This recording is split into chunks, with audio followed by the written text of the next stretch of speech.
Hello दोस्तों, आपका बंधु क्लासेस में एक बार पुनः स्वागत है। तो उत्तर प्रदेश की सभी प्रतियोगी परीक्षाओं हेतु डेली करंट अफेयर्स के इस महत्वपूर्ण सेक्शन में हम लोग 1 जनवरी 2024 से बनने वाले अति महत्वपूर्ण प्रश्न को देखेंगे। इसके साथ ही साथ हम लोग कुछ स्पेशल स्टैटिक जीके यानी लल्लन टॉप स्टैटिक जीके पर भी बात करेंगे। तो आइए इस सेशन के प्रश्नों को देखते हैं। प्रश्न देखें दोस्तों, इससे पहले चैनल पर जो भी नए जुड़े हो वह चैनल को सब्सक्राइब कर लें और बेल आइकन का बटन जरूर प्रेस कर दीजिएगा। तो आइए आज के सेशन का पहला प्रश्न देखते हैं। पहला प्रश्न है, हाल ही में जारी क्यूएस सस्टेनेबिलिटी रैंकिंग में किस यूनिवर्सिटी को शीर्ष स्थान प्राप्त हुआ है? तो अभी हाल ही में क्यूएस सस्टेनेबिलिटी रैंकिंग जारी की गई है 2023, और इस रैंकिंग में जो शीर्ष स्थान प्राप्त हुआ किस विश्वविद्यालय को प्राप्त हुआ है?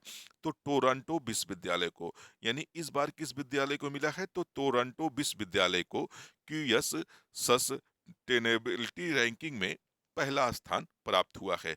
तो आइए कुछ और महत्वपूर्ण स्टैटिक जीके यानी लल्लन टॉप स्टैटिक जीके के प्रश्नों को देखते हैं। जैसे पूछ रहा है पहला प्रश्न, ओणम किस राज्य का प्रसिद्ध त्योहार है? तो यह कई बार एग्जाम में पूछा जाता है। तो ओणम किस राज्य का प्रसिद्ध त्योहार है? तो ओणम जो है केरल यानी केरल राज्य का क्या है? प्रसिद्ध त्योहार है। दूसरा प्रश्न पूछ रहा है कि दिल्ली भारत की राजधानी कब बनी थी? तो अंग्रेज सरकार के द्वारा या अंग्रेज कंपनी के द्वारा जब भारत में शासन किया जा रहा था, वह कहां से किया जा रहा था? तो पश्चिमी बंगाल की वर्तमान राजधानी कोलकाता से। तो 1911 में यानी 1911 में अंग्रेजों के द्वारा दिल्ली को क्या किया गया था? राजधानी घोषित किया गया था। अगला प्रश्न है, सबसे चमकीला ग्रह कौन सा है? तो अगर हमारे सौर मंडल की बात की जाए तो सौर मंडल में सबसे चमकीला ग्रह जो माना जाता है वह कौन सा है? शुक्र। यानी शुक्र जो है या सौर मंडल का सबसे चमकीला ग्रह माना जाता है। आइए अगला प्रश्न देखते हैं। अगला प्रश्न है, हाल ही में सी एस राजन को किस बैंक का नया अध्यक्ष नियुक्त किया गया है? तो सी एस राजन को हाल ही में कोटका महिंद्रा बैंक यानी कोटका महिंद्रा बैंक का क्या किया गया है? अध्यक्ष नियुक्त किया गया है। तो सी एस राजन को कोटका महिंद्रा का क्या किया गया है? अध्यक्ष नियुक्त किया गया है। आइए कुछ और महत्वपूर्ण प्रश्नों को देखते हैं। तो लल्लन टॉप के कुछ और महत्वपूर्ण प्रश्न है, भारत का राष्ट्रीय पशु कौन सा है? तो भारत का जो राष्ट्रीय पशु है वह कौन सा है? तो बंगाल टाइगर, जिसे हम लोग टाइगर भी कहते हैं, यानी टाइगर को ही क्या है? भारत का राजकीय पशु घोषित किया गया है। तो अगला प्रश्न कह रहा है कि भारत का राज राष्ट्रीय पक्षी कौन सा है? तो राष्ट्रीय पक्षी की अगर हम बात करें तो भारत का राष्ट्रीय पक्षी किसे माना जाता है? मोर को। यानी जो भारत का राष्ट्रीय पक्षी है मोर को घोषित किया गया है। भारत का राष्ट्रीय जलीय जीव कौन सा है? तो भारत का जो राष्ट्रीय जलीय जीव है इसे ही गंगा डॉल्फिन यानी जो गंगा डॉल्फिन है,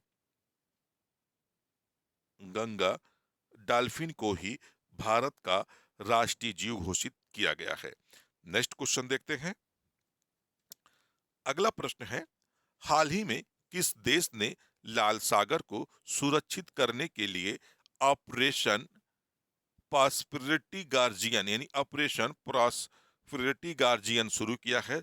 तो यह किस देश के द्वारा इस ऑपरेशन को शुरू किया गया है? तो यह ऑपरेशन जो है अमेरिका के द्वारा यानी अमेरिका के द्वारा ही ऑपरेशन प्रॉस्पेरिटी गार्जियन को क्या किया गया है? शुरू किया गया है। आइए कुछ और महत्वपूर्ण लल्लन टॉप के प्रश्नों को देखते हैं। तो भारत का राष्ट्रीय फल कौन सा है? तो राष्ट्रीय फल भारत का आम है। भारत को क्या है? राष्ट्रीय फल आम है। भारत का राष्ट्रीय फूल कौन सा है? तो राष्ट्रीय फूल जो है कमल है। राष्ट्रीय फूल जो है कमल है। भारत का राष्ट्रीय पेड़ कौन सा है? तो राष्ट्रीय पेड़ की बात करें तो बरगद। बर बरगद जो है यह भारत का क्या है? राष्ट्रीय पेड़ है। नेक्स्ट क्वेश्चन देखते हैं।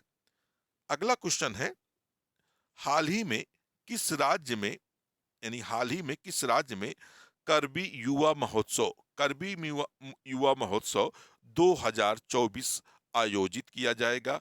तो इसका आयोजन इस वर्ष कहाँ किया जाएगा?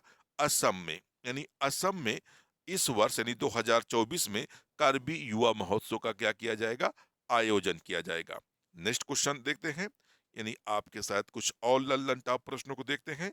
भारत का राष्ट्रीय खेल कौन सा है? तो भारत का राष्ट्रीय खेल जो है, इसमें कई बार बच्चे कंफ्यूज हो जाते हैं। कुछ को लगता होगा कि क्रिकेट जो भारत का राष्ट्रीय खेल होगा, क्योंकि भारत में सबसे पॉपुलर जो खेल होता है वह क्रिकेट का होता है। लेकिन राष्ट्रीय खेल जो भारत का है वह कौन सा है? हॉकी है। राष्ट्रीय खेल जो है भारत का क्या है? हॉकी है। भारत का राष्ट्रगान किसने लिखा था? तो भारत का अगर राष्ट्रगान की बात करें तो रविंद्रनाथ टैगोर के द्वारा, यानी रविंद्र नाथ टैगोर के द्वारा राष्ट्रीय गान का क्या किया गया था? राष्ट्रीय गान लिखा गया था। भारत का राष्ट्रीय गीत कौन सा है? तो भारत का जो राष्ट्रीय गीत है वह कौन सा है? वंदे मातरम। यानी वंदे मातरम जो है, मातरम जो है, यह क्या है? भारत का राष्ट्रीय गीत है।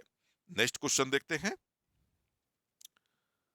अगला है, हाल ही में किस देश ने स्वदेशी रॉकेट प्रणाली फतह 2 का सफलतापूर्वक उड़ान परीक्षण किया है?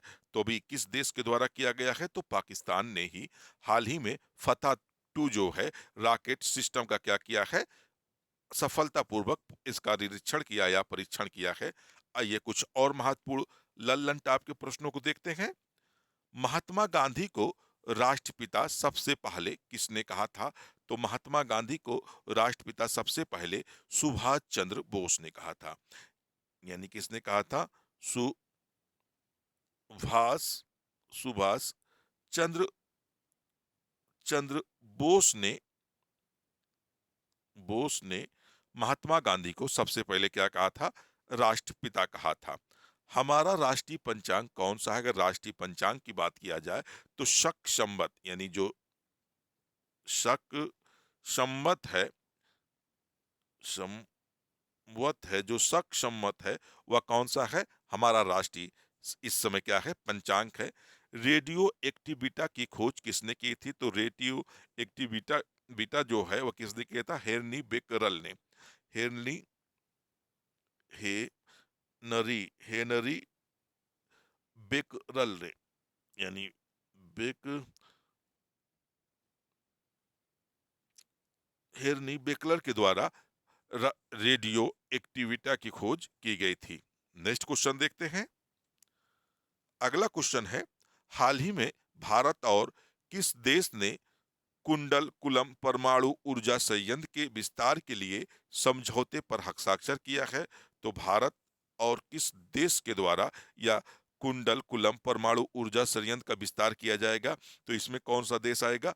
रूस। यानी रूस और भारत के द्वारा कुंडल कुलम परमाणु ऊर्जा संयंत्र का क्या किया जाएगा? विस्तार किया जाएगा। नेक्स्ट क्वेश्चन देख ले। नेक्स्ट लल्लन टॉप प्रश्नों को देखते हैं। मानव शरीर की किस ग्रंथि को मास्टर ग्रंथि कहा जाता है? तो मास्टर ग्रंथि किस ग्रंथि को कहा जाता है? पीयूष ग्रंथि को। यानी किस ग्रंथि को कहा जाता है? पीयूष ग्रंथि को ही क्या कहा जाता है? मानव शरीर का मास्टर ग्रंथि कहा जाता है। कार्बन का सर्वाधिक शुद्ध रूप कौन सा है? तो कार्बन का सर्वाधिक शुद्धम रूप क्या होता है? हीरा।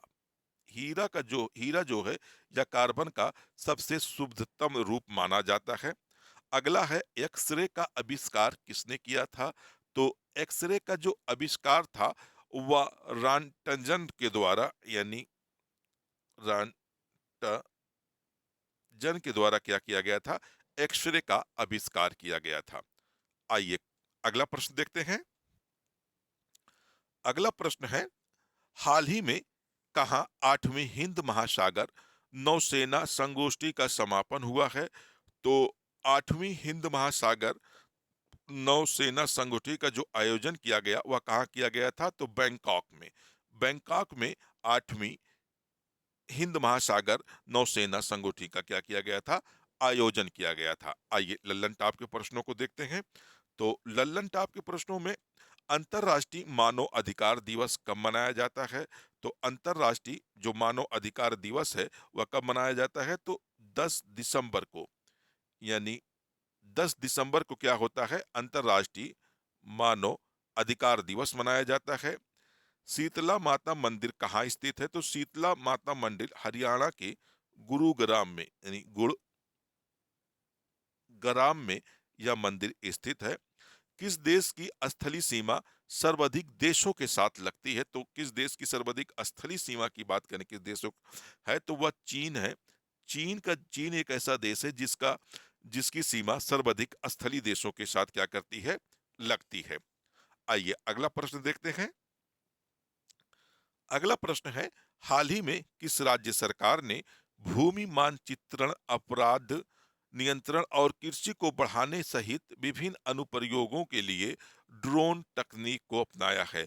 तो यह तकनीक किसके द्वारा अपनाई गई है? तो हरियाणा सरकार के द्वारा। यानी हरियाणा सरकार ड्रोन तकनीक के माध्यम से मानचित्रण करेगी, अपराध नियंत्रण करेगी और कृषि को बढ़ावा देने के विभिन्न कार्यों में इस ड्रोन तकनीक का क्या करेगी? इस्तेमाल करेगी। आइए लल्लन टॉप के प्रश्नों को देखते हैं। तो लल्लन टॉप के प्रश्नों में बैरोमीटर के पाठन में तेजी के साथ गिरावट से किस बात का सूचकांक मिलता है? तो अगर बैरोमीटर में तेजी के साथ अगर गिरावट हो रही है तो इस बात का सूचकांक मिलता है कि क्या आने वाला है? तूफान। यानी तूफान आने वाला है। भारतीय मरुस्थल का क्या नाम है? तो भारतीय मरुस्थल का थार के नाम से हम लोग जानते हैं, जिसका विस्तार भारत और पाकिस्तान में है। काजीरंगा राष्ट्रीय अभयारण्य किस राज्य में है? तो काजीरंगा जो राष्ट्रीय अभयारण्य है वह कहाँ हमको मिल जाएगा? असम में मिल जाएगा। ठीक है, नेक्स्ट प्रश्न देखते हैं। अगला प्रश्न है, हाल ही में किस राज्य में पर्यटन को पुनर्जीवित करने के लिए एशिया विकास बैंक यानी एडीबी के द्वारा 100 मिलियन 100 मिलियन डॉलर का ऋण दिया जाएगा? यानी एडीबी जो है पर्यटन विकास को बढ़ावा देने के लिए किस राज्य को 100 मिलियन डॉलर का क्या करेगी? ऋण देगी। तो ऐसा ऋण किसको देने जा रही है? तो त्रिपुरा को। यानी त्रिपुरा सरकार को पर्यटन विकास में बढ़ावा देने के लिए एडीबी के द्वारा 100 मिलियन डॉलर का ऋण दिया जाएगा। आइए लल्लन टॉप के प्रश्नों को देखते हैं। तो लल्लन टॉप के प्रश्नों में पृथ्वी अपनी धुरी पर किस दिशा में घूमती है? तो पृथ्वी जो है अपनी धुरी की अगर हम बात करें तो ये किस दिशा में घूमती है? पश्चिम पश्चिम से पश्चिम से पूर्व की तरफ। यानी पृथ्वी किस दिशा में घूमती है? तो पश्चिम से पूर्व की दिशा में। उज्जैन किस नदी के तट पर बस किनारे बसा हुआ? तो उज्जैन जो है क्षिप्रा नदी के किनारे। किस नदी के किनारे?